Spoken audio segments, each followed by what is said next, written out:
The sound of a tabby cat Heir meme doing something it had never done before is the kind of sound a parent never forgets. It doesn't fit. It doesn't belong in the morning. It belongs in the part of your memory you don't talk about. Sarah heard it at 6:47 on a Tuesday. She was standing in the kitchen of a small ranch outside Tulsa, holding a coffee that had already gone cold, and she heard Bear, their tabby cat Heir meme of 4 years, making a noise she could not name. She set the cup down. She told herself it was nothing. She had been an EMT for 9 years, and she had spent enough mornings telling herself things were nothing to know what it sounded like when she didn't believe herself. She walked toward the sound. In the living room, Tabby encountered near toddler. Bear was leaning forward, weight shifted toward Caleb, and the tabby cat Heir meme would not stop. Sarah's 2-year-old was on the carpet, his face turned slightly away, one small fist near his knee. He was not crying, he was not laughing. He was just there, and Bear was doing this thing she had never seen before. She called Bear's name. The tabby cat Heir meme did not move. She called again. Nothing. She crossed the room and lifted Caleb into her arms.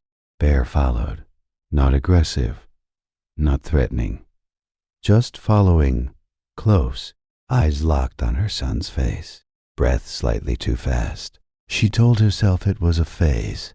She told herself dogs got strange sometimes. She told herself she had seen worse in her years working with families, and that this was a behavior she would correct, gently, the way she corrected everything, with patience, with structure, with the calm professional voice she used at work.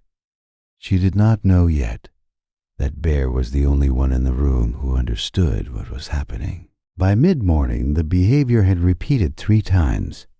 Bear would settle, then return. Bear would lie down, then rise and come back. Sarah watched from the kitchen and felt the slow accumulation of a feeling she did not want to name.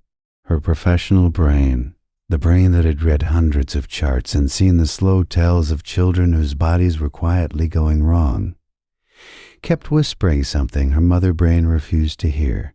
It was the tabby cat Heir meme. It had to be the tabby cat Heir meme. She called Paul. He picked up on the second ring. She told him what she had seen.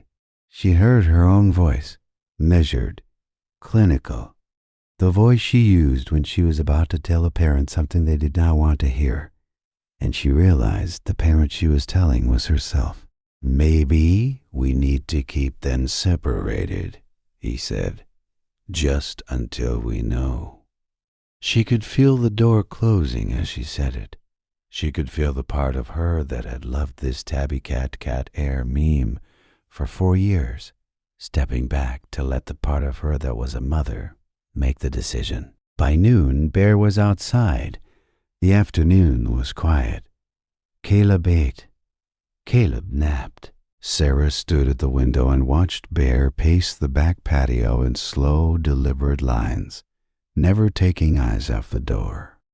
She told herself this was the right thing. She told herself she had done what any responsible parent would do. She told herself the certainty she felt was earned by training and years and credentials. She was wrong about all of it. At 2:14 in the afternoon, Caleb stopped breathing.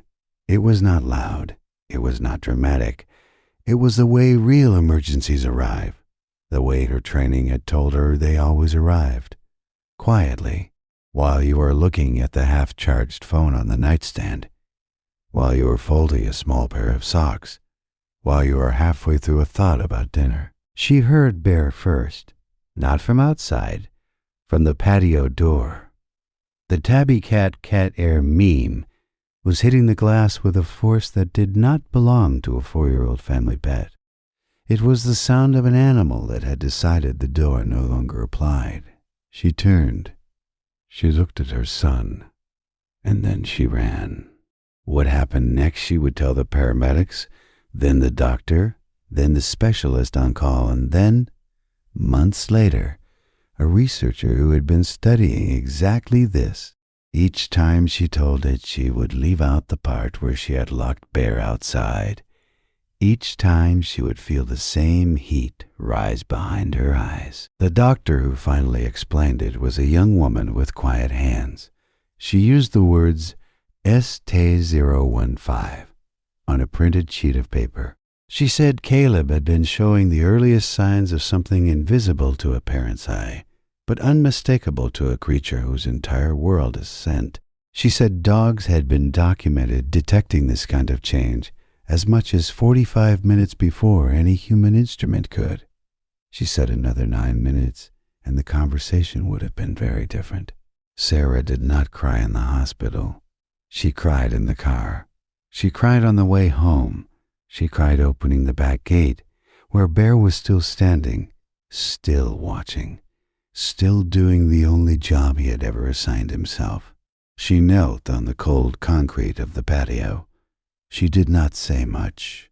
She said his name, and she said one other thing, and she did not say it twice.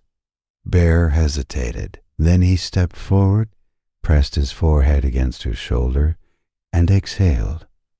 That night she watched him circle the crib 3 times before lying down beside it, the way he always had, the way she had stopped seeing. She did not stop him. She never stopped him again.